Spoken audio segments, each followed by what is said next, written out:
बांग्लादेश में बदलता हुआ हर घटनाक्रम भारत के लिए बहुत ज़्यादा महत्वपूर्ण है। अब पाकिस्तान और चाइना क्या यहाँ पर एक्टिव हो चुके हैं, जानेंगे ये क्या कर रहे हैं। तो वहीं दूसरी तरफ यूएन की पहली रिपोर्ट भी आ गई है, जानेंगे क्या शेख हसीना बच पाएंगी या नहीं। तो वहीं यूनुस ने अचानक से पीएम मोदी को फोन क्यों किया है। जियोपॉलिटिक्स में बहुत कुछ चल रहा है, हमेशा की तरह जानने को मिलेगा बहुत कुछ। आइए जानते हैं इन खबरों को विस्तार से। बांग्लादेश में शेख हसीना की सरकार गिर गई है, जिसके बाद पाकिस्तान बेहद खुश है। बांग्लादेश में एक अंतरिम सरकार है जिसके प्रमुख नोबेल पुरस्कार विजेता मोहम्मद यूनुस है। पाकिस्तान ने उनके पद ग्रहण करने पर बधाई दी। पाकिस्तानी प्रधानमंत्री शहबाज शरीफ का एक पत्र सामने आया जो उन्होंने मोहम्मद यूनुस को 12 अगस्त को लिखा था। इसमें शहबाज ने बांग्लादेश को एक भाईचारे वाला मुस्लिम देश बताया था। इसके साथ ही कहा था कि वो दक्षिण एशिया में एक भागीदार के रूप में बांग्लादेश के साथ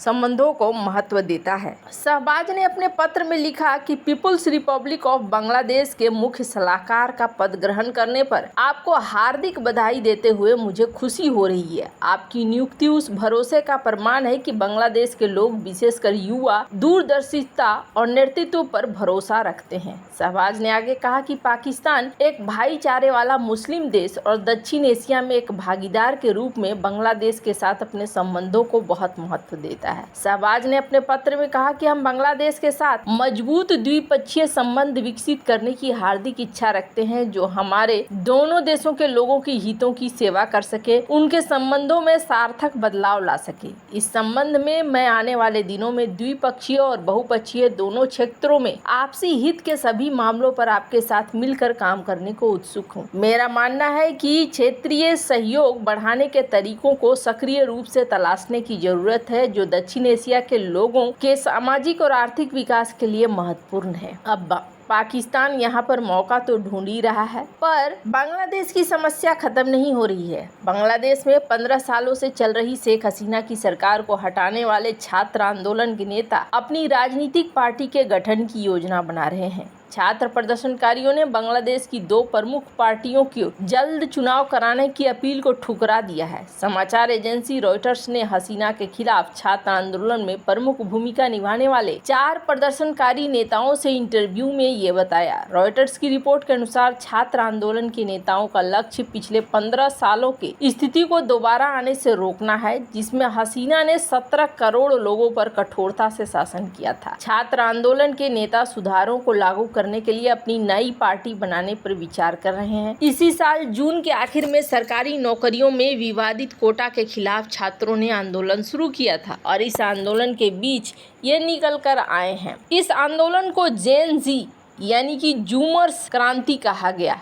ये उस पीढ़ी के लिए कहा जाता है जिनका जन्म 1997 से 2012 के बीच हुआ है। शेख हसीना के इस्तीफा देकर जाने के बाद मोहम्मद यूनुस के नेतृत्व में अंतरिम सरकार का गठन किया है, लेकिन यहाँ कहानी बहुत ही अलग हो रही है। आंदोलन के प्रमुख लोगों में शामिल महफूज आलम ने कहा है कि छात्र आवामी लीग या बीएनपी दोनों को ही हटाना चाहती हैं और आपकी ही तरह ये भी व्यापक परामर्श लेकर जाना चाहते हैं। ये कोई जल्दी चुनाव वगैरह कराने के पक्ष में नहीं दिख रहे हैं।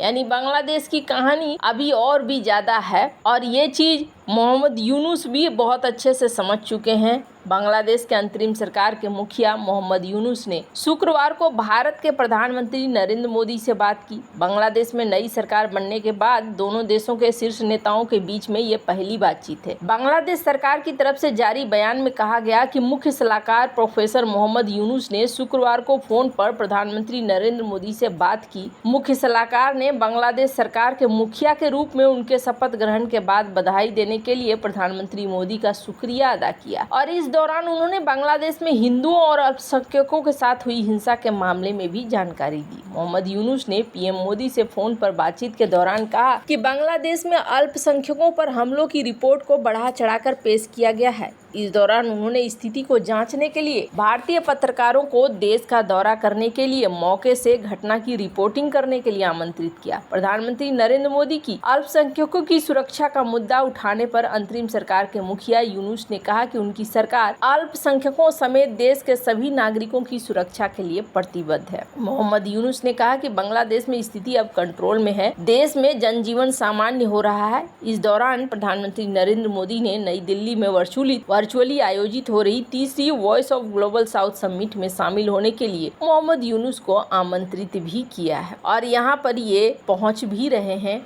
और इस मीटिंग में शामिल भी हुए हैं। पर आपको बता दूं, बांग्लादेश की कहानी अभी आगे और भी ज्यादा बढ़ने वाली है। यूएन की पहली रिपोर्ट आई है और पहली रिपोर्ट में यूएन ये कह रहा है कि बांग्लादेश में कुछ न कुछ चीजें तो हुई हैं ऐसा जो कि कानून मानव अधिकार इनसे अलग है। और ये कब की बात कहना चाह रहे हैं? ये कहना चाह रहे हैं तब की बात जब स्टूडेंट का प्रोटेस्ट हो रहा था। हालांकि नई सरकार के गठन के बाद क्या हुआ इस चीज को लेकर अभी तक कोई वैसी रिपोर्ट नहीं आ रही है। वोल्कर तुर्क इन्होंने इस मामले में कहना शुरू किया है। इनका कहना है कि जल्दी ही बांग्लादेश में एक टीम भी पहुंचेगी और ये टीम यहाँ पर निर्णय लेगी कि आगे क्या होगा और रिपोर्ट में क्या निकल कर आएगा। वो सारी चीजें देखने को मिलेंगी। पर इस बीच बांग्लादेश का एक और रूप देखने को मिल रहा है और ये रूप बांग्लादेश को बहुत भारी पड़ने वाला है।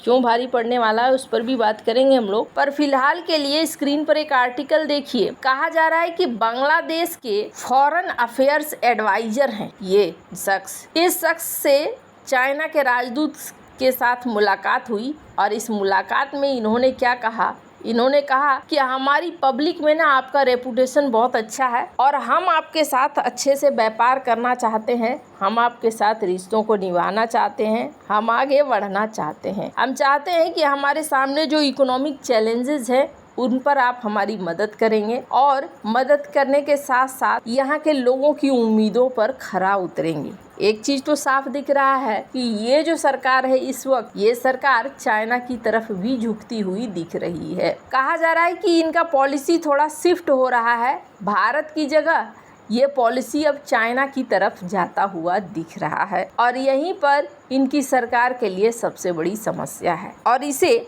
जमीनी हकीकत पर देखें आप तो स्क्रीन पर देखिए, PIL ने एक नई सर्विस इंट्रोड्यूस की है चाइना से बांग्लादेश के लिए। 16 अगस्त की ये खबर है और ये सर्विस कब स्टार्ट हो रही है? 31 अगस्त से स्टार्ट हो रही है और इसमें चाइना के पोर्ट संघाई और निगबू शेकाऊ इन पोर्ट्स से बांग्लादेश के चितगांव पोर्ट के लिए नई सर्विस को जोड़ा गया है। यानी कि जो चीज़ें हैं, खाने पीने की चीज़ें हैं, व्यापार है, उनको फिर से सुचारू रूप से किया गया है। यानी कि यहाँ चाइना के साथ इनकी आगे बढ़ती हुई दिख रही है सारे रिश्ते। लेकिन इससे क्या फ़ायदा होगा या नुकसान होगा? इससे नुकसान होगा। क्यों नुकसान होगा? फर्स्ट पोस्ट की इस रिपोर्ट को देखिए। अमेरिका और चाइना की जो दुश्मनी है ना, वो दुश्मनी इस इलाके पर भारी पड़ने वाली है और ये इलाके को किसी न किसी एक की तरफ जाना होगा। और अगर ये चाइना की तरफ जाते हैं तो बहुत सारी चीज़ें यहाँ पर देखने को मिलने लगेंगी आने वाले समय में। अब यहाँ पर जो उथल पुथल है वो उथल पुथल इतनी आसानी से ख़त्म नहीं होने वाला है। वैसे आपको क्या लगता है इन सब मामले में? आपकी क्या राय है? कमेंट कर जरूर बताएं। जल्द मिलते हैं अगले वीडियो में नई खबर के साथ।